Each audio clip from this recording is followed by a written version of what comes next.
Suzanne Renee Mormon was born on April 30th, 1971, in Anderson, Indiana, to loving parents and three older siblings, Melinda, David, and Andrew.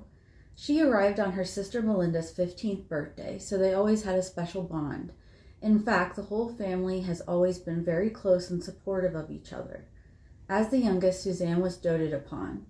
They lived in a two-story colonial-style home in the upper middle-class part of town next to a golf course. Suzanne was described by her family and childhood friends as popular, considerate, intelligent, calming, nurturing, devout, joyful, and beautiful inside and out, with never a negative thing to say about anyone. She was forever hopeful, although sometimes timid or shy. She loved to sing in the choir. Barry Lee Morphew was born on October 17, 1967, to his parents and two sisters on a farm in Alexandria, Indiana. His father, Roger, was a hard charger who heavily invested in Barry's future success as he was the only son. Roger wouldn't let Barry play football because he wanted him to play pro baseball and made him practice daily. Barry found solace in hunting and used to sell raccoon pelts for extra cash. His family and friends consider him to be very trustworthy, charitable, sociable, involved, well-spoken, disciplined, devout, and rational, even though he did tend to show off and anger easily like his father. When Suzanne was a freshman in 1988 at Alexandria Monroe High School, she met the older Barry, who was the resident baseball star and ladies' man. They cruised around in his red Oldsmobile Cutlass, and he impressed her in the gym with his dumbbell curls, showing off his well-earned biceps. Their first kiss was at her front door, and they would go for long walks on the golf course next to her house, where he worked in the summer. It's easy to imagine their young love blossoming amid the cornfields of rural Midwest America. When Barry graduated, he was recruited by the Toronto Blue Jays but became immediately injured. Both his and his father's dreams were suddenly shattered, and it hurt all the more because his dad had made him adhere to such a strict lifestyle and sacrifice so much. Instead, Barry went to Purdue University for horticultural production, and Suzanne followed him there and became an elementary school teacher. They married on August 6, 1994, at Grace Baptist Church in Anderson. She worked as a teacher for 4 years but fell ill with Hodgkin's lymphoma.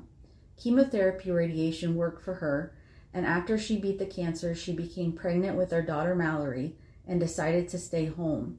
Their daughter Macy soon followed. In business, Barry gained the trust of the tri-state area and eventually started BLM Landscaping and Tree Farm in 2004 in Arcadia, Indiana. They did hardscaping, softscaping, patios, sunrooms, and greenhouses. The family became wealthy and from the outside seemed perfect. Their regular church attendance and involvement in every aspect of church life seemed to create a peaceful nest for the girls to grow up in, and for both Barry and Suzanne to grow as people and help others. In 2014, Suzanne even formed the Suzanne R. Morphew Hope Foundation, a nonprofit for children that showed the love of Christ in tangible ways. The family tried to adhere to Christian values and did not like to work on Sundays. Barry was seen as the spiritual leader and breadwinner of the family. Over time, Barry became more interested in hunting and hosted Bible study men's group hunting retreats, as well as big game hunts. The walls of the Morphew house started to accumulate animal heads as trophies. It is unknown what Suzanne and the girls thought of hunting or if they participated. Mallory and Macy were popular, played sports, and did extracurricular activities both at school and at church. Sometime around 2016, Suzanne got Hodgkin's lymphoma again and restarted chemotherapy. She remained cheerful and tried to help others who were in her same situation. Mallory and Macy would usually accompany their mom to her treatments, but Barry was very uneasy in the hospital and filled his days with work. Any rifts in the relationship began to show as the stress of illness and accumulating wealth became stressful. Suzanne and the girls would sometimes divulge to friends and family the burgeoning problems, but Barry never let any fissures show. It was important to him to remain strong and give a good example for his family, friends, church, employees, and fellow sportsmen. Around 2018, Mallory left Indiana to go to college in Colorado at Gunnison University. Barry said that he and Suzanne decided to move to be closer to her, But that does not seem like enough reason for a business owner to start all over again, very far from home and at their ages. Perhaps there were other reasons, such as infidelity, wanderlust, better hunting, such as elk, cougar, and bear, and a desire for a new start, or to get away from certain people or places. It is incredibly expensive to move, especially from Indiana to Colorado, and for a while they even held 2 mortgages. It is unknown if this was a sudden decision or if they had been talking about it for a while.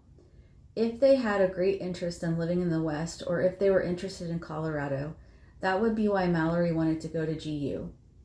It is also odd that they would want to make Macy leave her lifelong friends in the middle of crucial development years. The biggest mystery of all is why Suzanne wanted to move while suffering with lymphoma. Did she believe she would feel better or become healthier in Colorado? Did Barry push them into the decision to relocate? Did he think she would pass away from cancer before the move? Did he ever do anything to make her sicker? We will probably never know.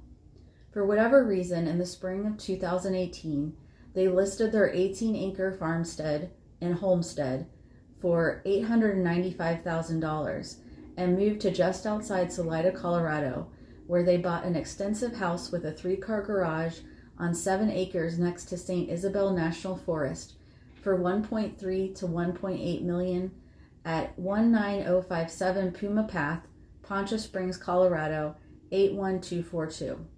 The property has accessible trails to the Arkansas River, mountains, and meadowland. Salida is in Chaffee County and has a population of approximately 5,000. It is called the Heart of the Rockies, and people pride themselves on not locking their doors. The Morphews joined Grace Church, and Barry became a volunteer firefighter as well as continued his BLM landscaping company as a contractor. He was said to be trustworthy in work and at the fire station. Macy continued high school, and Suzanne threw herself into her foundation and church life while also continuing the cancer treatment. She picked up mountain biking as she began to feel better and began a ritual Sunday morning bike ride alone before church. On October 1st, 2019, Suzanne had her last dose of chemo and recovered. Barry and the girls threw a giant party to celebrate. After Suzanne beat cancer, she kept a port in to receive aftercare treatments, which were scheduled through 2020. Whatever the state of their marriage before the move, afterwards it went downhill rapidly. Barry reportedly flirted unsuccessfully with at least 3 family friends in town, which prompted Suzanne to buy a spy pen in order to catch him in the act of either straying or verbally abusing her. In addition, Suzanne reconnected with a high school friend, a previously devout Christian with a wife and 6 children named Jeff Libler, who lived in Ann Arbor, Michigan. They clandestinely met 6 times in person for weekend sexcapades and started to get closer and closer as they talked all day every day. Suzanne began to tell Jeff, her sister Melinda, and a few others how physically and verbally abusive Barry was, and that he was unsafe and would take her phone away forcibly. Even though Barry was supposed to be the one carrying on an affair with an employee church friend or woman in his hunting club, it was Suzanne who ultimately took up a lover. Jeff and Barry had actually known each other back in high school, and both used to work at the golf course next to Suzanne's childhood home. In college, Jeff and Suzanne got close at a party Barry wasn't at, and after that, Barry always hated him.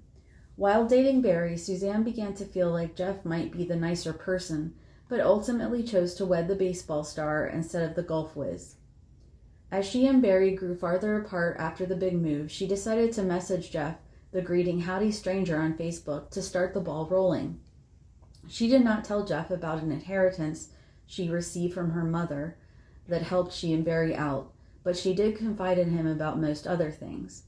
Using LinkedIn, the lovers talked of moving to Ecuador or Europe and leaving their spouses after Macy graduated from high school.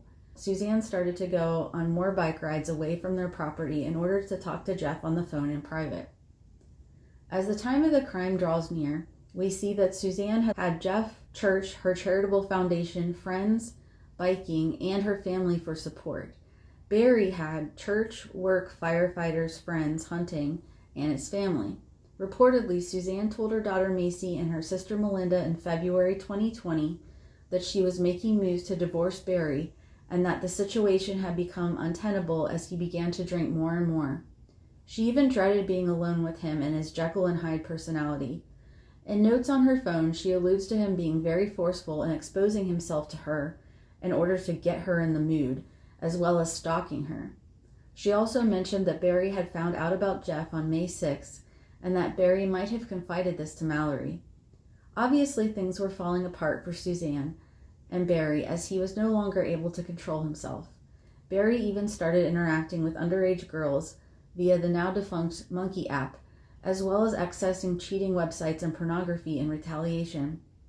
When Suzanne found this out, she texted this to Barry: "I'm done. I could care less what you are up to and have been for years. We just need to figure this out civilly."